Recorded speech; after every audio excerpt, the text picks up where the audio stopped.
Good afternoon. Thank you so much, Carnegie, for this wonderful forum every year. Really appreciate all of the effort that goes into getting it set up. And thank you, everybody, for taking the time to hear all of us speak on this very interesting and I think very timely topic. So, just as a quick introduction, I think our panelists, most of them require no introduction, and I'll let each person give a short, brief on their backgrounds. But to start and frame the theme of this conversation, I think this year has been a very interesting inflection point when it comes to AI. Two things: the annual AI Action Summit in Paris, where we saw this more open call from regulators. We've seen the US have a certain stance about AI. We're also seeing that a lot of large conglomerates are the ones creating the rule book for how AI proliferation is going to happen. And then we saw the rest of the world band together to say that we need to democratize access to technology, because the implications of AI for the more marginalized parts of our community are immense. Right? We've seen that in India when it comes to technology, the adoption of technology like we've seen in DPI. Right? So how do we ensure that technology and its benefits are made available to the most marginalized sections of our societies to uplift them? The second inflection point, I think, came at Davos when DeepSeek was formally announced. And it took the entire world by storm. I think it wiped out a couple of $1 trillion of market cap of listed companies overnight. So with those two framing conversations, I'd like to take a moment to introduce my panel. So we've got with us the ex-National Security Advisor of, the ex-Deputy National Security Advisor of India. We've got one of our phenomenal and foremost military leaders. We have representation from the Global South, from big US conglomerates, and from the Indian developer community that's working on getting targeted innovation out to the masses in the form which we require for social upliftment. So with that, I'd like to start with Mihir. If you could take a minute to just introduce yourself, but then also to give a little bit of context and framing for the way you'd like to see the next 45 minutes of the discussion play out. Sure. Thank you, Carnegie, firstly, for having me here. And yeah, my name is Mihir. I am from Vadhvani AI. We build AI solutions for people who have been traditionally underserved by these great technologies out there. Anything from building solutions for farmers, for healthcare, all these different domains. For the past 2 years, I've been surrounded with these LLM models, all these big names that you see, and trying to use them to build solutions and get them in the hands of users, including all these provisions and regulations around how to get them to behave as you expect them to behave. So about DeepSeek, as a developer, we have seen so much frustration, honestly, in the sense that sometimes you're not allowed to use these models. Sometimes you want to use these models, but there are GPU problems, the compute issues, infrastructure not being available. Along with that, what I've seen is these new kinds of models have started bringing up questions that even developers didn't think about. For example, originally you would think the models might mess up, or maybe they may not give the right output or the right answer you are looking for because their training data was bad. But now you're also kind of looking at whether these models themselves have been trained with an agenda, let's say. We don't know whether that's true or not, but that kind of brings up that question, and it forces you to think about how to account for that while also innovating at the top. So that is what I would like this discussion to also kind of touch upon.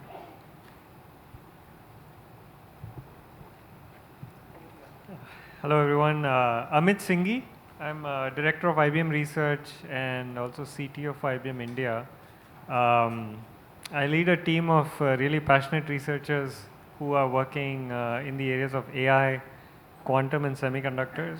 Of course, from an IBM lens, for those who don't know much about IBM, we are really an enterprise IT company. We provide technology, infrastructure, technology, software, and consulting to the big enterprises of the world and governments of the world. So the lens we apply to it is what the lens our clients apply, which is, they're looking for, of course, all the benefits that generative AI promises, but to do it in a trusted way within the enterprise setting, which can be scaled up, which is a little different than the consumer setting that we often see out there. And so bringing the AI to the data, having the ability to work with small purpose-built models that give you the maximum ROI, give you the control you need, being able to ground it into your enterprise context is all extremely important to our clients and to IBM. And so DeepSeek was, sort of like a validation, I would say, more than anything, and more than a surprise to us, that you don't necessarily need that $1 billion to build a model. You actually can build these purpose-built things, and if you get the engineering right, you can make it happen. So looking forward to the conversation more. Thank you very much. Does it work? It works? Okay. Can you hear me? Oh, yeah, now it works. Okay, good afternoon. My name is Dr. Shiko Gitao. I'm the CEO of Kala. Kala is a digital innovation lab. We are headquartered in Nairobi and in DC. And we are ecosystem enabler for Africa's digital future. Our goal is to catalyze Africa's digital future. We do this in a number of ways. We do research, we build, we have a proper research, an AI research lab where we have researchers building and thinking what's next. We are working very closely in the policy space. Last week, we had the Global AI Summit on Africa, which was extremely successful. I'm really excited about that. We got to launch the AI Council for Africa, the AI Governance Toolkit for Africa, and a talent index for Africa. Just items to show where Africa is, to benchmark where Africa is. So I'm really excited about the work that we do. And why DeepSeek? I mean, DeepSeek was announced maybe a week before Davos, and then I went to Davos, everybody's speaking about about DeepSeek. It basically took over all the conversations. And the week after, we had a conversation amongst African players who are looking at how do we make AI work for the continent. I've been working in this space for a long, long time. And the one thing that constantly is thrown on my face is Africa cannot afford AI. Yeah? Because we don't have enough money for compute, we don't have enough talent, our data sets are not digitized. And I'm a believer, I'm an optimist. How do we make this happen? And for me, DeepSeek was that aha moment, that you can do it with no resources at all. And I love the title. I didn't know what the motto of the session, this conference, Samban. I was told it's looking at the possibilities. And then I called it hope. And that's what DeepSeek actually gave to Africa. It allowed us to have hope that we can do it. And after that, the conversation around AI in Africa totally changed, totally honest. Like even the engineers in my team have been reading these papers and trying to see how can we build foundational models. The hope started happening. And for me, that is what I want to instill, even given the motto of this particular summit, is that you do not need. I saw today Milty, the former founder of OpenAI, is raising $2 billion. You don't need $2 billion, you just need a couple of millions to be able to do this thing. So I'm General Shukla, and by way of opening remarks, let me make 2 to 3 points. One is, let me try and outline my understanding of what the strategic contest is, the geopolitical drivers between DeepSeek's open source AI revolution and Silicon Valley's closed garden model. So that's the first thing. The second thing, in the Indian context, let me echo J.D. Vance at the Paris summit, where he said, I am not here to talk about AI safety, I'm here to talk about the AI opportunity. So I believe, it's not that all concerns about AI must be thrown out of the window, but in the Indian context, we need innovation to be prioritized over regulation. Because if we don't do it, you just see how regulation will take over. So I'm personally, I really push for innovation to build the most powerful AI systems, Indian design, possibly with Indian manufactured chips. I know it's a tall order in Indic languages, but that's the point I would like to make. Exploit the opportunity full hog. And the third point really is that the challenge is not merely AI innovation, but it is also AI diffusion. How this technology proliferates, democratizes, and induction is in speed and in scale. not as an esoteric technology, but as a utilitarian tool of everyday use. So the first point about the geopolitical contest, let me say this, that now that DeepSeek, open sourced AI models seem to be becoming as powerful as the proprietary American models, the challenge is this, that will the American models have the ability to monetize the technology as an exclusive product, or will it collapse? That is the first challenge. And this DeepSeek is remarkable for more than one reason. Firstly, the CEO of DeepSeek, he takes sustainable funding from its parent company, the Chinese hedge fund. So without any profitability pressures, he works on it for a while. Now it could be even state funding, knowing the Chinese, but he was allowed to work on this without any profitability pressures, allowing DeepSeek to focus on fundamental research. And of late, if you've seen, Alibaba, Baidu, Tencent have been flooding the market with powerful AI models in business and commerce. So you have research being complemented by business and commerce. So to me, it appears there is deep strategy behind it. Jack Ma comes back from the oblivion riding on AI. His QN is challenging DeepSeek. So this complementarity is amazing. The QWB32B model of Jack Ma rivals DeepSeek's R1 reasoning models. So what is actually happening that, in my view, this model is extremely startup friendly. And we know what the Americans do. I mean, Rudra was saying, that the PLA is into it. Oh, PLA is into chips, into ship building, into DeepSeek. Out of the 211 authors of DeepSeek, 30 are from the PLA. That shouldn't surprise us any longer. But see, what is it doing and what are the Chinese doing? This is what we have to see with our startups. They not only give the startups the first orders, they hold their hand till commercial viability, if necessary, hold their hands to destroy adversary competition. So for them, it is strategic. So that's one point, and it seems to be working well, because you now have startups and researchers who are building upon these sophisticated AI technologies without massive capital expenditure. So it seems to be a very smart model. It's accelerated China's AI capabilities. And what they are doing now, every week you see the number of models that are being churned out by DeepSeek. It's now in the reasoning series and so on and so forth. So speed and scale flood the market, shift the balance before the American monopolies take over. So to me, it appears there's deep thinking about this. This DeepSeek's V3 model, it runs on these 20 tokens per second on a Mac laptop, $10,000, which means it is attempting a major departure from data center requirements. So to me, it appears very sophisticated. The stealth launch strategy disrupts AI market expectations. And in the long term, Jake Sullivan said small yard, high fence, which means niche technologies will be kept with a few. The Chinese are saying small yard, big world. And how are they doing it? They are giving you this low-cost AI and with capabilities distributed more widely. So the strategy is accelerate AI adoption at home, share the technology more freely with the global south, and therefore wield greater influence over how AI reshapes the world. Now, whether it works or not, the Americans may, the Americans are no pushovers. It's going to be a huge contest and a big challenge. But I marvel at the deep thinking behind DeepSeek. It's just that it didn't suddenly come up. It's this research, business, commerce. And just one last point, what is truly remarkable about this, somebody said it's 1/20th of the cost.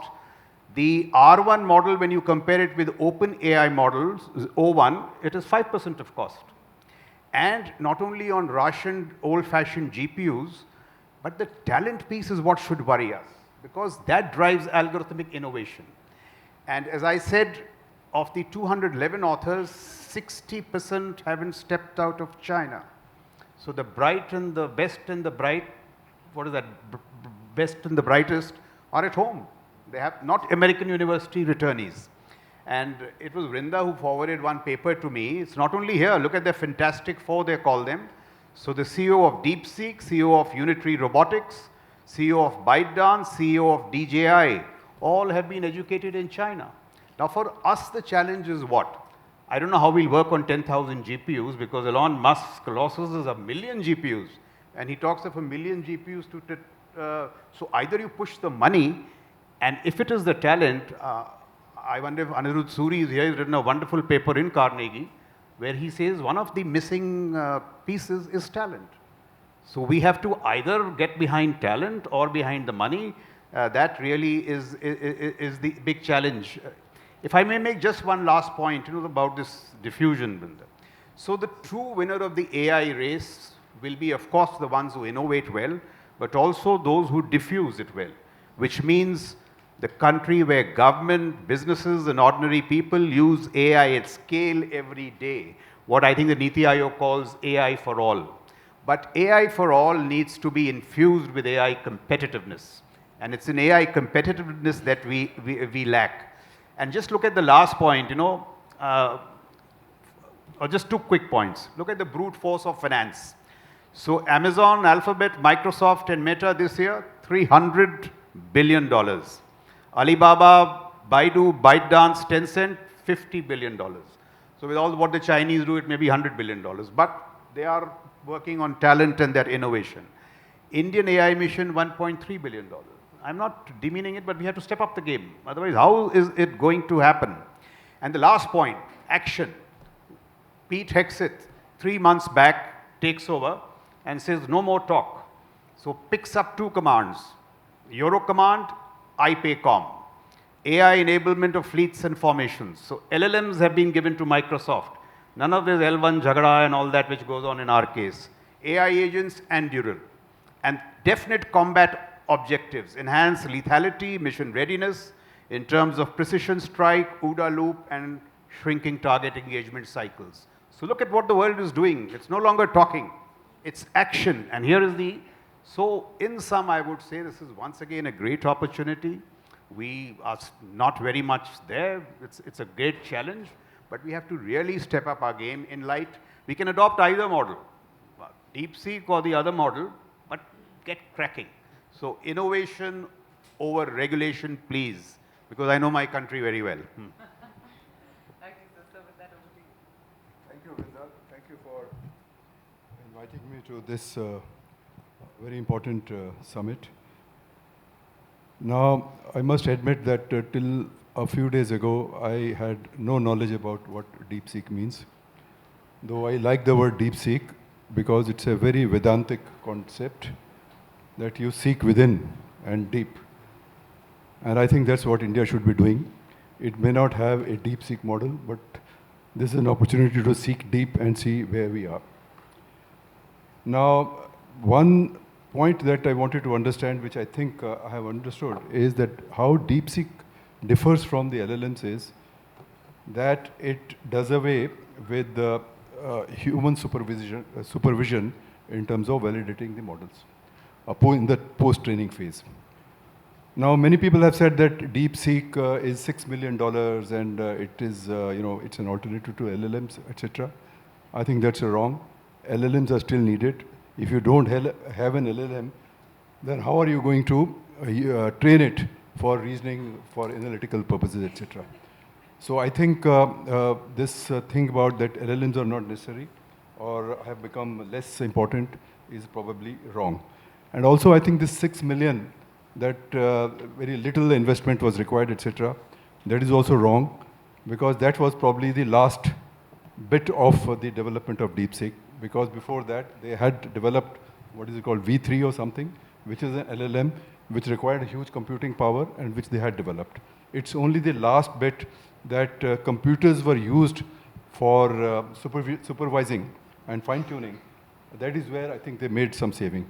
So let's not get away from the fact that big money will not be required. Having said that, of course, now it's open source, as it was said earlier, that the small developers, etc., can use it. But then some problems were pointed out, whether there'll be bias, whether that's accurate or no, and DeepSeek is still developing. It's okay in some code writing or in some mathematical things, but I think it will complement the LLMs and it will not replace them. So you'll require both. So let's not kid ourselves that less money will be required. Huge amount of money will be required, and billions of dollars, as was pointed out. The Americans are putting billions of dollars, and so are the Chinese. And the race in AI is only starting. It is not ending. In fact, probably Americans have an edge in this whole game because they still have the computing power, which the Chinese are still lacking. And it's also mentioned, and I think there is some truth in that, that the Chinese DeepSeek was built on chips, degraded chips, what is called H800, which is a degraded version of H100, which were made specially and smuggled into China and exported to China in 23 or so to circumvent those export controls, and they used those. They were still powerful, they were slightly degraded because the settings, etc., were a little different. So the chips will be required. And there was about 6 billion worth of chips that were imported or smuggled or whatever into China during the 22-23, circumventing the export controls. So it's a traditional thing. As we saw in the nuclear arms race, proliferation was happening, and NVIDIA is going to get into trouble because of this. But the point is that Americans still have an edge because they have the computing power. You are not getting away from computing. As far as the AI mission is concerned, India's AI mission, I think it is a good beginning, but it is anemic. 10,000 crores, 11,000 crores starting a few years ago has not happened. We cannot get away from the fact that we need not one, but several LLM models, and the DeepSeek kind of models are, startups, etc., looking at solutions and applications, but at the same time, computing power. Where is that computing power? Our minister has said that we will get 18,000 GPUs, but 18,000? Excuse me, 18,000 is not enough. Probably it has not come. And where are you going to get it from? They have said some 10 companies. I think some of those 10 companies were in some consumer things, etc. So some people have gone and bid, we'll supply you so many GPUs, 10,000 GPUs. I don't know, maybe your semiconductor mission needs to be upgraded. My final point, please develop your AI the way you do it, but please get the defense and security into it. Otherwise, you are lost the AI race. You are lost the AI race because AI race has a huge, huge implications, probably more worse than that, the nuclear implications, and you are losing it. So I think it's time to smell coffee. It's outside there. And you please rework your AI mission.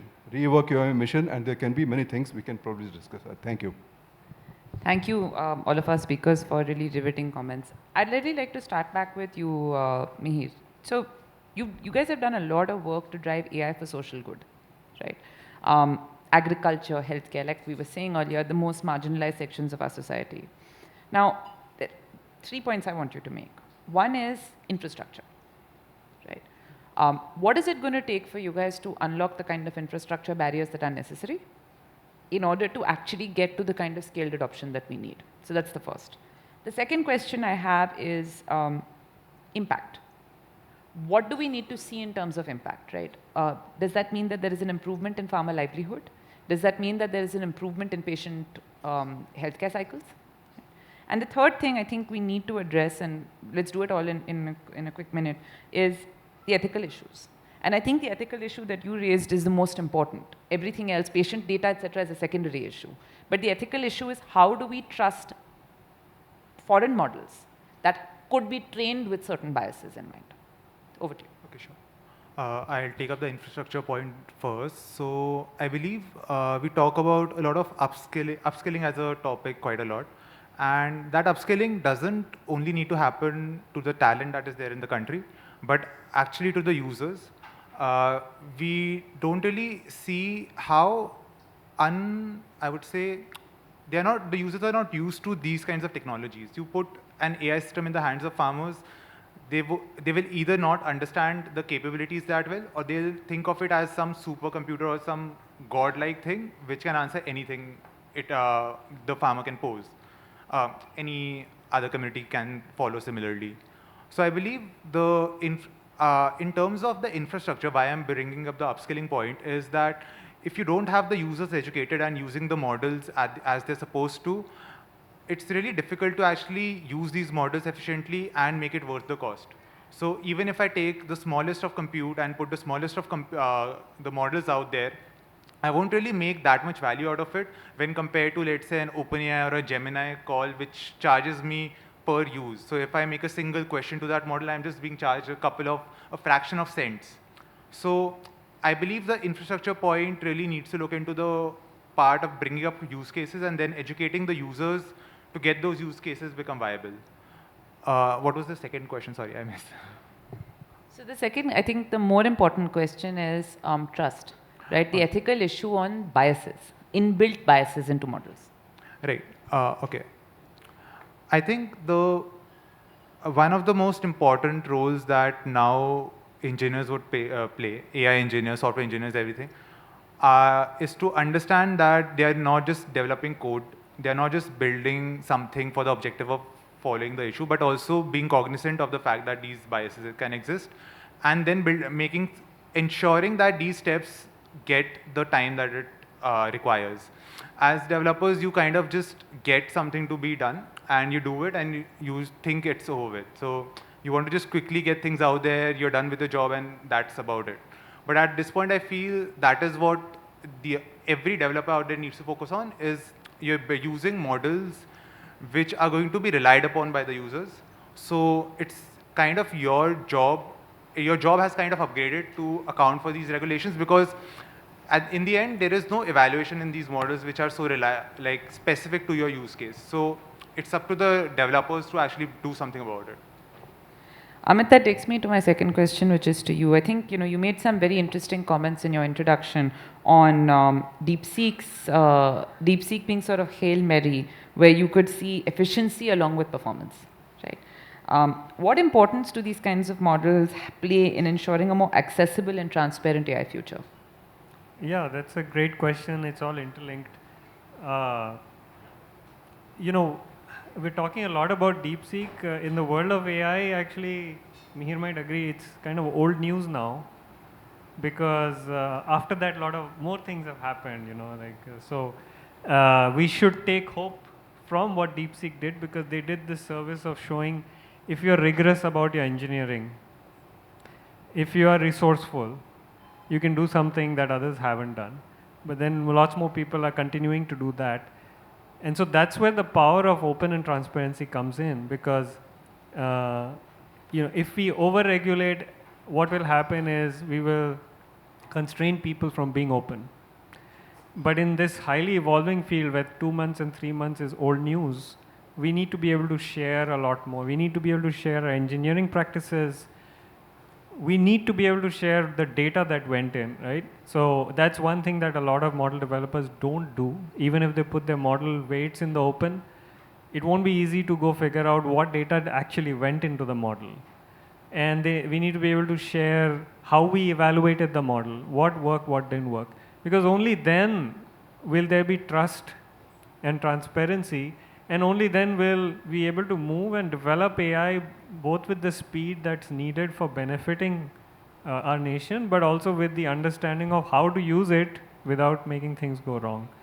So I think it's closely interconnected. We really believe that fostering an environment, especially in a country like India, where we have such a huge demand for AI, the potential is probably higher than any other country in the world. I think Nandan was making that case earlier too. But the challenges are also very unique because of the diversity and the data scarcity. We don't have just a few dialects of Chinese to deal with. We have thousands of dialects, right, if you look beyond the 22 languages. And it's just not dialects because of the social and economic strata. The same words being spoken in a hall versus out on the street, everything sounds different. And addressing that diversity challenge cannot be done just in a siloed approach. So I think an open approach and an ecosystem that encourages data providers, people who are collecting data, to be able to share it, encourages model developers to share their engineering and model best practices, creates qualification framework. One of the big needs we have in the country is, if you look at all these benchmarks that are used, why did everyone get surprised by DeepSeek? Because it was doing really well on reasoning and math. Not many people might recognize that it actually started doing worse on language, because in trying to make reasoning really good, they actually lost some of those horizontal skills, which we showed later how to recover it from our work. But all of that is not relevant when you're going to the farmer. Like, what benchmarks will tell you that this voice bot that I'm going to do surveys, say Bangalore police wants to do a survey in Bangalore, how will they know that this is going to work in the field? None of those benchmarks, reasoning and math benchmarks, are going to do it. So they don't even know if I'm going to use DeepSeek and fine tune it, is it even going to work? So I think the model is important, and compute and money, all that is important, I agree. But a much more holistic maturity about what it takes to build AI that's useful is even more important, because only then the money and the compute will be used effectively. Today, if you actually go and talk to a lot of the infrastructure providers who have actually procured GPUs in the hope of, most of those are underutilized. So we're not there to the 18,000 GPUs, we're at few thousand. Even those are not even being used. So I think we need to develop this broader understanding of how to make AI useful. That, again, back to your point, Vrinda, is going to come when we have an ecosystem that actually incentivizes open and collaborative development. So. No, Amit, I think that's fantastic. And you're absolutely right. We need to take and I keep going back to the DPI example because it took a whole of country approach, and that's what really lifted it up from just being technology to being technology that's benefiting people. And that, I think, segues me very well into the next question I have for Shiko. I loved your point on how this was a moment of hope for Africa. Could you elaborate a little bit of the ground level implications of this development, DeepSeek being available to Africa, and especially in the construct of resource constraint, right? Awesome, thank you. Can you hear me? So maybe I should just give you a few numbers. Yeah, I mean, earlier on you talked about only 1% of compute data centers being on the African continent. Let me bring it down. We only have one supercomputer on the African continent. That's 1.5 billion people. Yeah, and I hear he was talking about talent. We did a talent. I mentioned we did an AI talent index, and we did an AI talent evaluation from the globe. India is actually one of the biggest sources of talent to the US. And China, of course, but India is a big source of talent. Maybe that is a good incentive to get them back home. But in Africa, you only have Nigeria and Egypt that is producing talent, but it's also less than 1%. Yeah?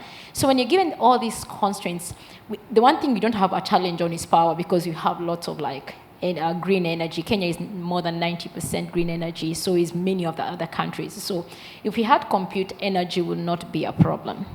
So given these constraints, we have so many young people. We are a population of 1.5 billion, which in India is not a big number, but in 20 years, we'll be a population of 2.5 billion.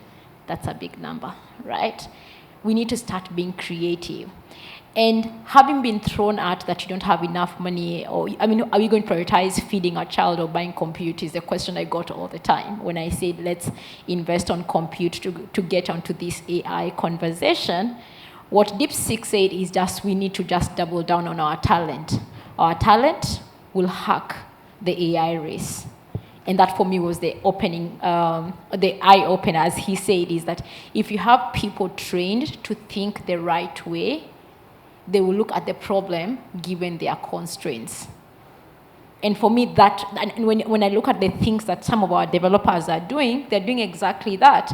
There's a lot of edge computing that is happening right now. We have a distributed computing for AI startups that are happening right now. So we have an experiment at work where we have 10 universities and startups, all of them combining their idle compute to create computing capability for people who are running models. That only comes, an innovation that comes from the constraints that we have.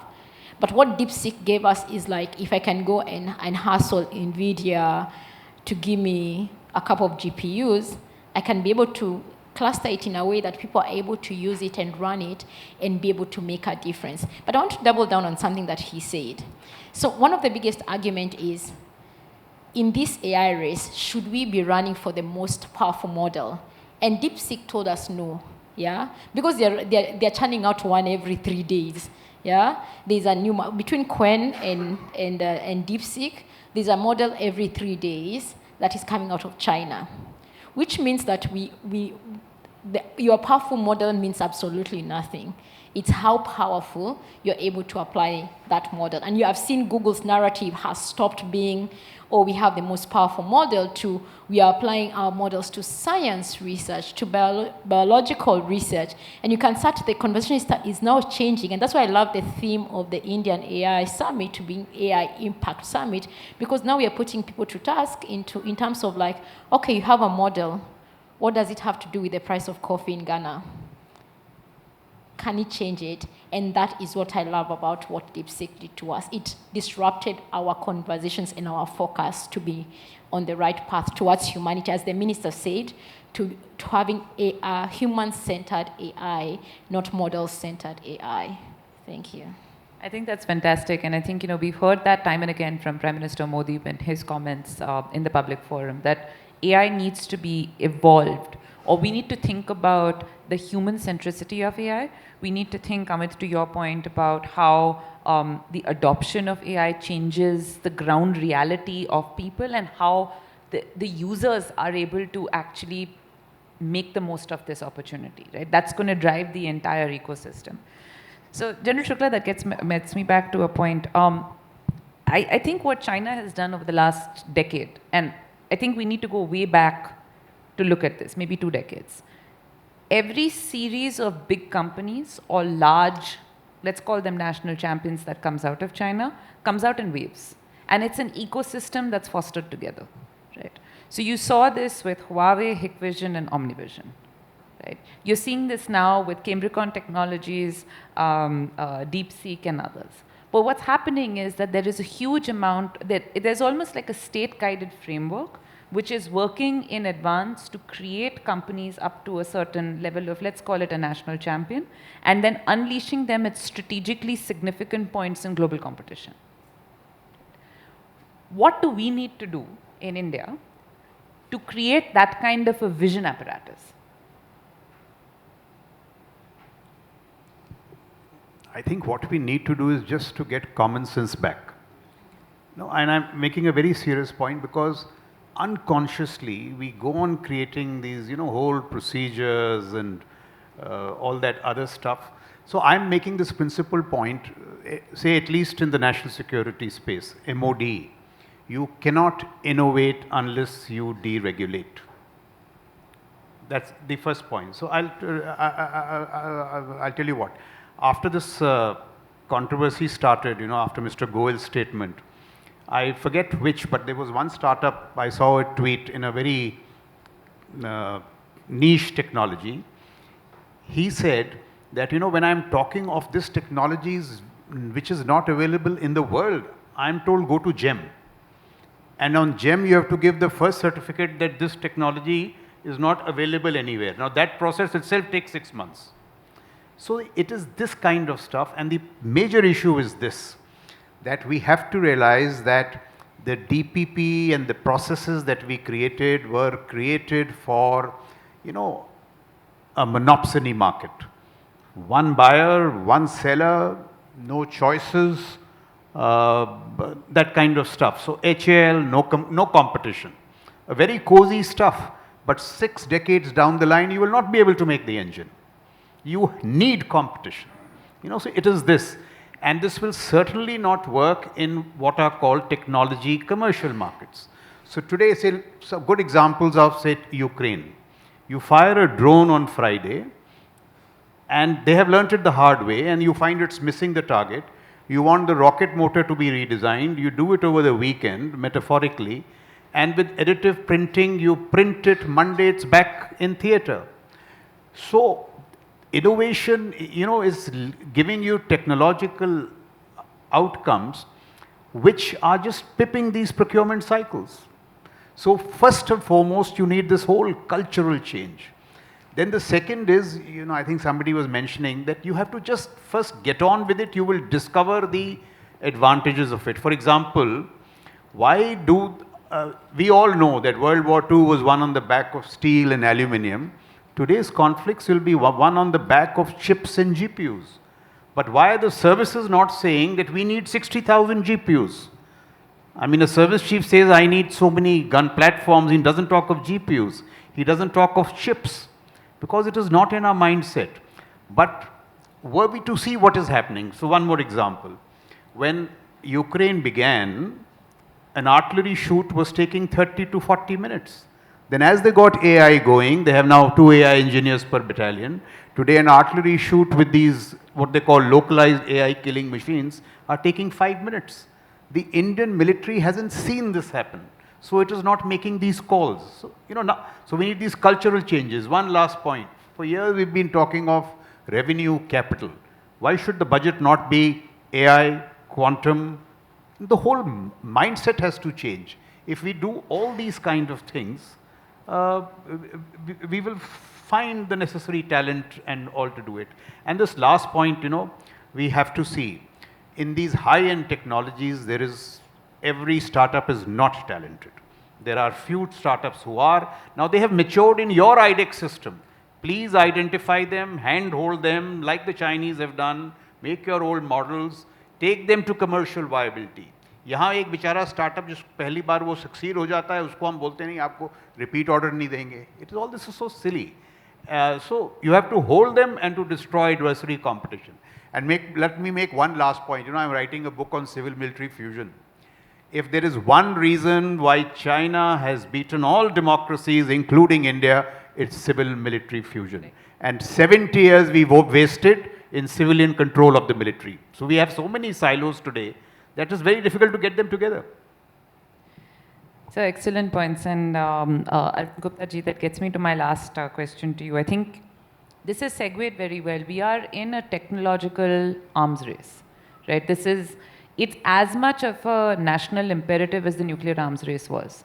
And I think that we as a country get caught in our own bureaucratic quagmire where we're not able to move far forward. We're seeing the openness of on one hand you see the strength of American capitalism. On one hand you see the outcomes of the Chinese autocracy. Where do we fit in our regulation and how do we come out of it? So I think we seem to be falling between two stools. Neither are we able to bring in private capital, which is what is happening in America, nor are we able to get the government to invest so much and also get the private sector. So I think we have to find our own model, which probably we are still groping. So it's a wake-up call. If it's a wake-up call for Trump, this DeepSeek, and which is already an old news these days, then it is more so for India. I just want to take one point which you mentioned right in the beginning about this AI summit and so on. More of it is like, show, frankly. Today, you must ask yourself a question that the regulations that you are making for AI, are you a taker or a shaper? So you can keep shouting that, look, let us share data, let's share LLMs, etc. It's not going to happen unless you have your own capabilities. And I remind you of what happened during the COVID time. India and I think South Africa, Brazil, etc. went to WHO and this WIPO and so on, said, please make it available, this technology, vaccine. People are dying by the millions. It didn't happen. So do you think that by shouting hoarse that let us all share with the billions of dollars at stake, with AI race deepening, anybody is going to share? Yes, there will be some crumbs here and there. There will be some free model available, and the biggies will make some money out of it. But that is how they are going to control. So in India, you will see a lot of applications coming in. So Zomato, which is delivering in 10 minutes, probably will start doing it in 10 seconds. I don't know why, but they will do it in 10 seconds. But that is a kind of application that we are going for, whereas where we should be really putting, and agriculture was mentioned, health was mentioned, strategy, your defense and security was mentioned. For that, what should we do? That is where I think we should just redo our AI mission, our semiconductors mission, and our quantum technology mission. A lot of money is there. Let them bring it all together. Let there be a top council which is looking into this new world which is fragmenting, where the habit of collaboration is disappearing, and where today what you do can tomorrow be upset. So you should be ready for those eventualities. Thank you. I think we're all out of time. But thank you everyone, every one of my panelists. I think this was a very not enough time for this conversation, but a very insightful and meaningful discussion in any case. I look forward to speaking with each of you more and learning more about what you do. Thank you for your time today. Thank you to our audience.